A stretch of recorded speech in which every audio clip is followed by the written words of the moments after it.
Hey guys, welcome to another installment of the Ice Hockey Aussies. We've got another trade to bring you now. The Edmonton Oilers have acquired Matthias Ekholm from the Nashville Predators for Tyson Barrie, Reed Schaefer, a 2023, a 2023 first round pick, a 2024 fourth round pick, and also there's a 2024 sixth round pick heading back to Edmonton.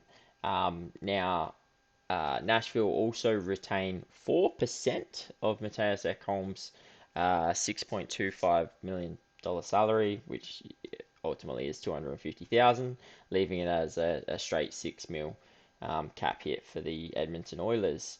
Um, that was purely just to keep them under the cap.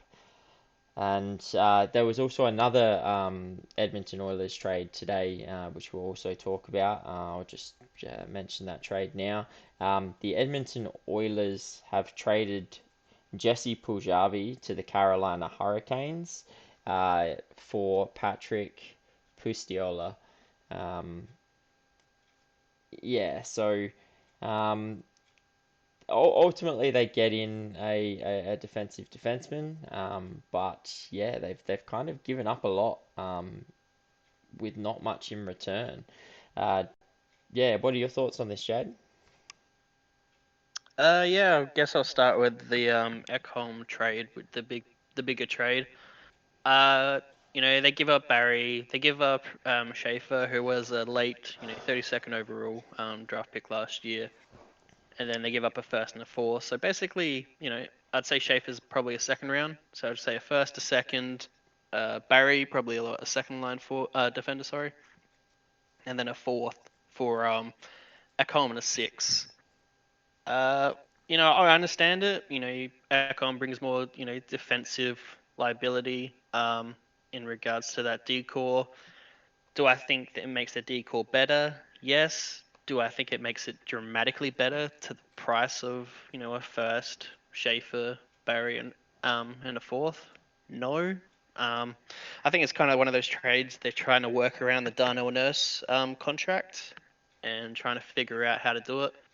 I do understand getting rid of Barrie, being more offensive minded. You got McDavid and stuff up front. You don't really need more offensive defensemen, especially when you got Darnell Nurse. So it makes sense. I just don't know how I like how much they gave up for it. In regards to the Puljujarvi trade, that's just really a cap dump, getting rid of Puljujarvi. So Carolina come away, love and life basically. Getting him for essentially nothing. Pustola was a third round pick. He hasn't really done anything, and maybe he comes into the NHL at some point. But basically, just a cap dump to allow this Ekholm trade, and Puyavi finally finds somewhere else where he can call home, which he's been wanting for a while. Yeah, I mean, I think the move is obviously good for Puljujarvi. He's wanted a change of scenery for a while now. Um, he obviously tried to come back to Edmonton and make things work, but it obviously hasn't gone the way both Edmonton and himself would have liked. So, I mean, what better team to go to, right, than the Carolina Hurricanes? You've literally gone from probably a wild card team to a cup favorite. Um, so yeah, look, Puljujarvi's got a lot of talent. So if Carolina can make him work in their system, yeah, he could be huge for them, and huge going ahead as well.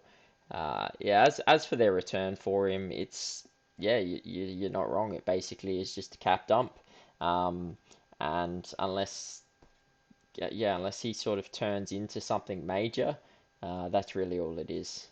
But we probably aren't going to find out for another couple of years. I don't think, yeah, we could expect to see this guy in the NHL anytime soon. But you never know. Sometimes these guys, take until they're 25 and then they sort of just they come out of nowhere and they start playing really good hockey at the top level. But yeah, from the Ekholm front, I like it. in a sense that Edmonton really do need that sort of defensive defenseman, um, and big bodied defenseman as well. Ekholm feels that. But in saying that, the price for him is pretty steep. I know Tyson Barrie, as you said, offensive defenseman. They don't really need that with Darnell Nurse being there. Preferably, I think most probably Oilers fans would be saying they would have potentially preferred to keep Barrie over Darnell Nurse, especially with Nurse's contract. But we all know they're not going to be getting rid of that contract anytime soon. But yeah, like you get rid of a reasonably good defender, a top four defender, um, a kid that you drafted in the first round, albeit a late first round pick, only just last year. So you haven't exactly given him a lot of time to develop. He hasn't even had a full season. A 2023 first round pick, which is in a deeper draft. Um, and then a 2024 fourth round pick. And there's no conditions on any of these either. So, yeah, it is quite a lot to give up for him. I get that they needed a a defensive defenseman, but did they really have to give up this much? Yeah, well, it seems like Nashville was doing amazing in this trade deadline. They're really siphoning as much value as possible and more from teams, from the Tampa one to this one. Even getting Ratcliffe for future considerations, the almighty player. Um, they haven't done it. Nashville haven't stepped a foot wrong. They've definitely bolstered themselves up for the future, and they're only getting stronger. And with the new GM coming in, possibly replacing John Hines, as John Hines is now on trial to see if he fits what Trotz wants. But yeah, in regards to Oilers, it's I think it's an upgrade on the player that they had. That's 100% what you got to how you got to look at it. It's an upgrade on the player. It's not really an upgrade significant compared to the price they paid, I don't think. But for the style of player and everything, it's in the right direction. They finally get rid of Puljujarvi, which honestly had to happen, but they don't get anything for him. I reckon his trade value was a lot higher last year, and they could have probably got something, but now they don't. And being at the cap limit, I still don't like their defense core in general. You would have liked to seen this trade somehow work while keeping Barrie, but they don't. So yeah, I still don't like the decor completely. It's still got holes, especially with Nurse at the top of that. It's always going to look somewhat bad, and yeah, like it doesn't really make him a cup contender either. So I'd have to see another trade or something like that, but they got no cap space.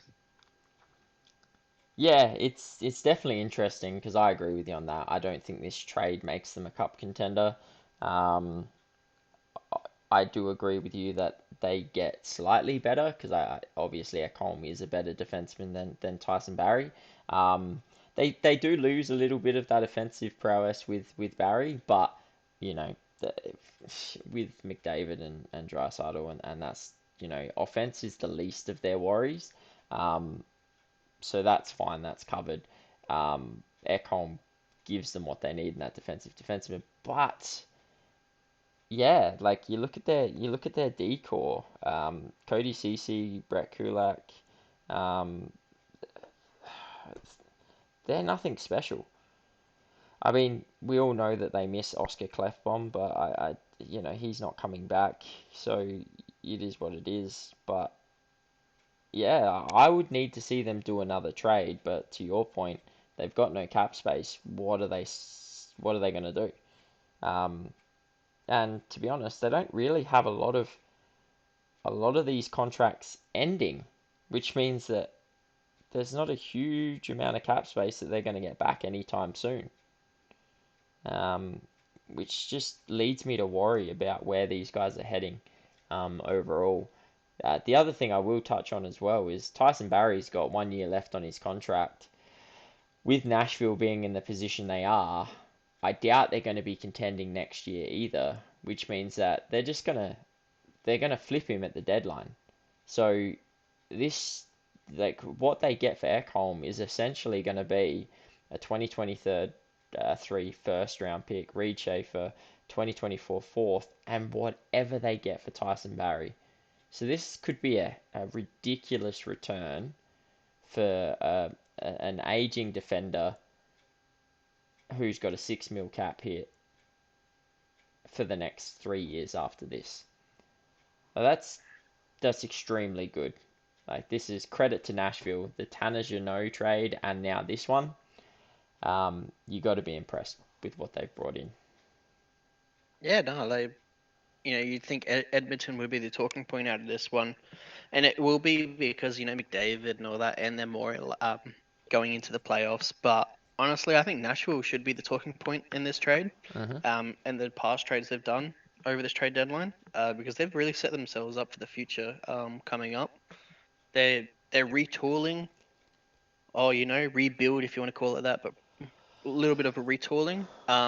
It looks like it's going to happen really fast. New GM, possibly new coach. Like, I feel like everything's going in the right direction for Nashville very quickly, which is opposite to a lot of teams that have been in their sort of situation in the past, and even present. Look, I put up Ekholm's face there because it's like a slightly disappointing. Oh, I'm going to the Oilers. No, just as a little joke, and little Puljujarvi smile that he's leaving the Oilers. Yeah, so that was just a little joke of mine. I put that in there, but all in all, Oilers get better. Probably paid too much. Nashville definitely get better. In regards to their future. They've done nothing wrong. Carolina get better. Somehow, Carolina's getting better. They look very threatening. Probably one of the favorites to win the cup, and now they get a player, a depth player for nothing. And yeah, no, it's all wins really. Yeah, I'd agree with that. I think everyone wins, but Edmonton probably overpay. I think Nashville's the number one winner in this trade. I agree with you on that. Carolina just getting stronger by paying nothing is just insane. And Edmonton Oilers get something that they've desperately needed for a long, long time. The question is going to be, can they do anything else? Because I still think they're a couple of pieces away from doing anything. I know the McDavid factor could do anything, but I don't see this being the key to making them a cup contender. Yeah, I've got gripes with their goaltending as well. Skinner's been good, but Campbell's been horrible. So honestly, and Campbell signed long term, like 5 years. So until they work that situation out as well, it's going to be very hard for them to be a cup contender. But yeah, I'll leave it there. Yeah, no worries. Well, yeah, guys, that's it for our thoughts. If you want to let us know what your thoughts are, comments down below.